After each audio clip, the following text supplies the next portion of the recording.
మహాశివరాత్రి అయిపోయిన వెంటనే పాల్గొన మాసంలో శుద్ధ తదియ రోజున దేవాలయ వార్షికోత్సవం జరుగుతుంది. బ్రహ్మోత్సవాలు ఇంచుమించుగా గత 3 సంవత్సరాల కింద శతచండీ యాగం చేశాం.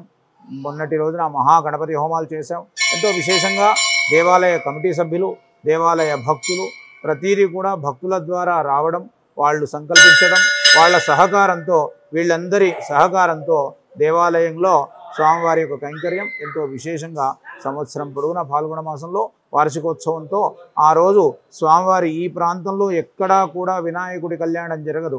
ఈ యొక్క విజయ గణపతి దేవాలయంలో వార్షికోత్సవం రోజున సాయంత్రం సిద్ధి బుద్ధి సహిత శ్రీ విజయ గణపతి స్వామివారికి కళ్యాణోత్సవాన్ని విశేషంగా నిర్వహిస్తాం. ఆ తర్వాత ఉగాది మహోత్సవం ఉంటుంది. అక్కడి నుంచి మళ్ళీ శ్రీరాముడి కళ్యాణోత్సవం కూడా ఈ దేవాలయంలో విశేషంగా చేస్తాం. పౌర్ణిమ రోజున హనుమత్ జయంత్యోత్సవం కూడా హనుమంతుడి విశేష కార్యక్రమం చేస్తాం. మార్గశిర పౌర్ణిమ రోజున దత్తాత్రేయుడికి కూడా దత్త పౌర్ణిమ కార్యక్రమం జరుగుతుంది. అనేకంగా ఈ దేవాలయంలో ప్రతిష్ఠించినటువంటి ప్రతి భగవంతుడి యొక్క విగ్రహానికి ఆ స్వామివారి కైంకర్యాలు ఎవరికీ కూడా తగ్గకుండా లోక కళ్యాణార్థం జగత్తంతా బాగుండాలని చెప్పి ధర్మబద్ధులై దేవాలయ కమిటీ కావచ్చు, భక్తులు కావచ్చు, అందరూ కూడా చెప్పిన విధానాన్ని వింటూ చక్కగా వాళ్ళందరి సహకారంతో ఆ స్వామివారి యొక్క కైంకర్యం సంవత్సరం పొడవునా ఇంచుమించుగా 48 కార్యక్రమాలు జరుగుతాయి ఈ దేవాలయంలో. 48 కార్యక్రమాల్లో విశేషంగా మన గుళ్ళో జరిగే విశేష కార్యక్రమం ఏమంటే చక్కగా ప్రతి వారం సుబ్రహ్మణ్య స్వామికి అభిషేకోత్సవం ఉదయం ఉంటుంది. కేవలం భక్తులతోనే అభిషేకం చేయించే దేవాలయం ఇక్కడ. స్వామి మూల విరాట్కి భక్తులతో అభిషేకం చేయిస్తారు. సుబ్రహ్మణ్య స్వామికి ఇక్కడ విశేషం. సంతానం కోసం వచ్చే వాళ్ళంతా కూడా చాలామంది, ఈరోజు కూడా 4 వచ్చారు ఇక్కడికి. ఈరోజు మంగళవారం కదా, వచ్చారు 4 వచ్చారు. 4కి కూడా ప్రసాదం ఇవ్వడం జరుగుతుంది. ఇక్కడ ఎట్లా ఉంటుందంటే సంతానం కోసం వచ్చేవాళ్ళు ఆర్భాటం ఉండదు. వాళ్ళు ఎంతో ఆతృతతో వచ్చి సంతోషంగా వెళ్ళి ఎంతో సంతోషంగా వచ్చి ఇక్కడ ఉండేటువంటి అర్చకులకు దానికి సంబంధించిన విషయాలు చెప్పి ఆనందపడుతూ ఉంటారు. ఈ దేవాలయంలో విశేషంగా ఆ స్వామివారి సుబ్రహ్మణ్యేశ్వర స్వామివారి కటాక్షం చాలామందికి ఉంది. ఇక భవిష్యత్తులో కూడా ఉంటుందనే ఒక విశ్వాసం ఆ స్వామి పైన ఉంది. నా ద్వారా భక్తులకు కూడా ఉంది. ఎంతో విశేషంగా ప్రతి మంగళవారం 7 నుంచి 7:30 మధ్యలో ఆ స్వామివారి అభిషేకం జరుగుతుంది. ప్రతి ఒక్కరికి కూడా అవకాశం కల్పిస్తారు. ఇక్కడ ఎటువంటి తారతమ్యాలు లేకుండా వచ్చిన వాళ్ళు ప్రతి ఒక్కరూ భక్తులే, అందరూ సమానము అనేటువంటి ఒక భావనతో ఈ కైంకర్యాలన్నీ కూడా జరుగుతుంటాయి.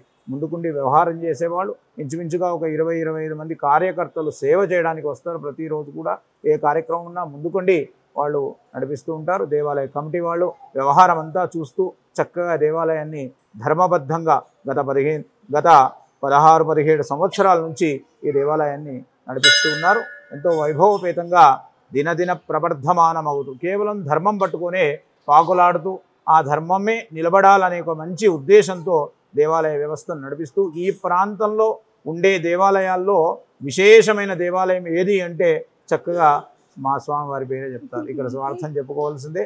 ఎందుకంటే ఆయన ఉండేటువంటి అభిమానము, ఆయన ఇచ్చినటువంటి ప్రసాదం భక్తులందరికీ కూడా ఏ విధంగా అందుతుందో, నాకు కూడా ఏ విధంగా అందిందో, ఆ వినాయకుడి యొక్క కటాక్షం ఏ విధంగా ఉంటుందో బాగా దగ్గరగా ఉండి చూసేవాడిని కాబట్టి ఈ మాటగా చెప్తున్నాను. ఈ ధర్మబద్ధమైనటువంటి దేవాలయం ఒక తల్లిలాగా చుట్టూ ఉండే దేవాలయాలకు ఒక ఇంప్రెషన్ అంటారు కదా ఇంగ్లీష్లో, అట్లా ఒక దారి చూయించేటువంటి ఒక తల్లిలాగా ఈ దేవాలయం వ్యవస్థ, వ్యవహారము, పూజలు, కైంకర్యాలన్నీ కూడా జరుగుతూ ఉన్నాయి.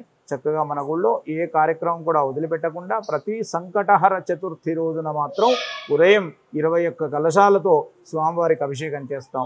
సాయంత్రం కూడా 21 కలశాలతో విశేషంగా ఇంచుమించు ఒక 400-500 మంది ఉంటారు ఇక్కడ ఈ ప్రాంతంలో కూర్చొని చక్కగా ఆ సంకటహర చతుర్థి ఇదే మంటపంలో ఇదే స్థలంలో విశేషంగా అభిషేకం చేసుకొని ఆ భగవంతుడు, ఆ వినాయకుడు అందరికీ కూడా సంకటాలన్నీ కూడా నివారణ చేస్తూ ప్రతి సంకటహర చతుర్థికి విశేషమైనటువంటి ఫలితాన్ని ఇస్తూ దినదిన చాలా దూరం నుంచి వస్తారు అలవాళ్ళు. అక్కడ దూరం నుంచి కూడా ఇక్కడికి భక్తులు విచ్చేస్తారు.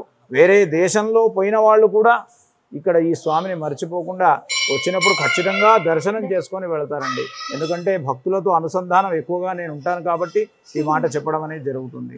అదేవిధంగా ప్రతి నెల కూడా అన్నదాన కార్యక్రమం జరుగుతుంది. చక్కగా అన్నప్రసాదం అందరికీ కూడా అవకాశం కల్పిస్తూ ఎవరైనా దాంట్లో పాల్గొనవచ్చు.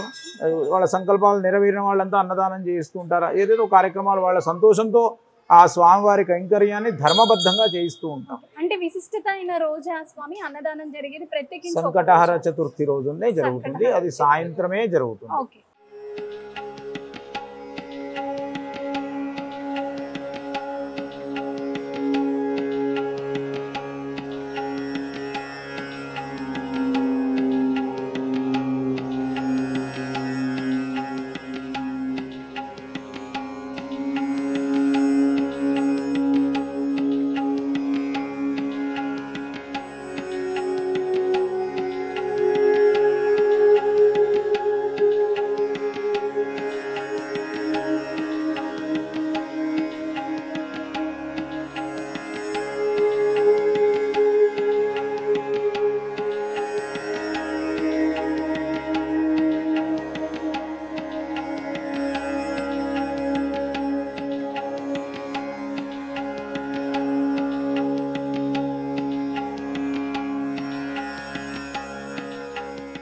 ఇక్కడ ఆలయంలో కూడా చాలా మంది భక్తులు వచ్చి స్వామివారిని దర్శించుకొని వాళ్ళకి ఎలా అనిపించింది ఈ టెంపుల్కి రావడం వల్ల అనేది వాళ్ళ ఎక్స్పీరియన్స్ షేర్ చేసుకోవడానికి మనతో భక్తులు ఉన్నారు. వారితో మాట్లాడారు. సార్ నమస్తే.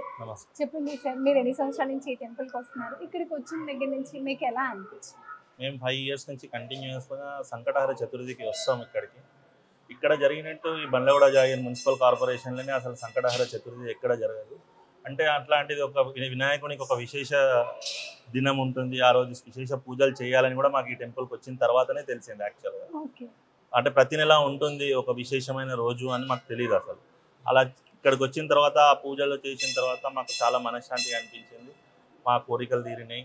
మాకు ఇక్కడికి ప్రతి నెల కంపల్సరీగా వస్తాం. మేము ఎంత బిజీ ఉన్నా సరే నైట్ 10 అయినా సరే వచ్చి దర్శనం చేసుకొని వెళ్తాం ఇక్కడికి. మేము కూడా ఇక్కడ హైదర్షాగోడ్లో లక్ష్మీనరసింహస్వామి టెంపుల్ ఉంది.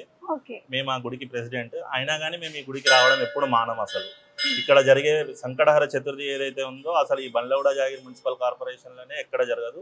ఆ రోజు భక్తులకు వీళ్ళు సాయంత్రం పూజ చేస్తారు. సాయంత్రం 6 నుంచి స్టార్ట్ చేస్తారు.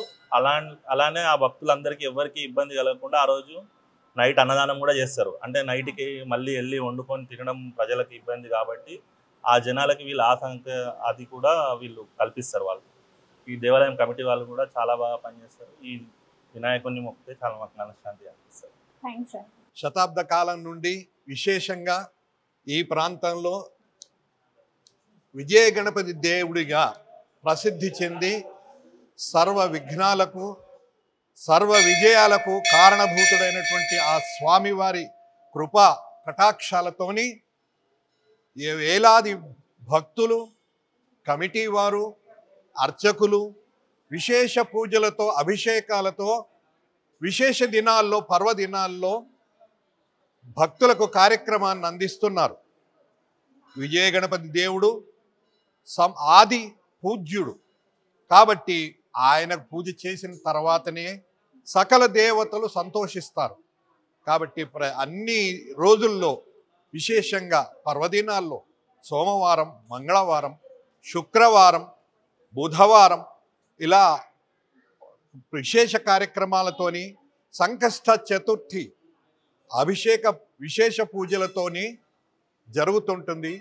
భక్తులు అందరూ విచ్చేసి స్వామివారి కృప కటాక్షాలు పొందాల్సిందిగా కోరుకుంటున్నాను. గజాననం భూతగణాధిసేవితం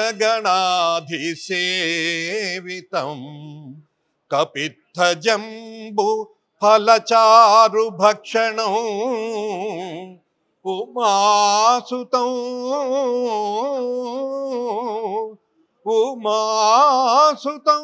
శోక వినాశకారకం నమామి విఘ్నేశ్వర పాద పంకజం నమామి విఘ్నేశ్వర పాద పంకజం.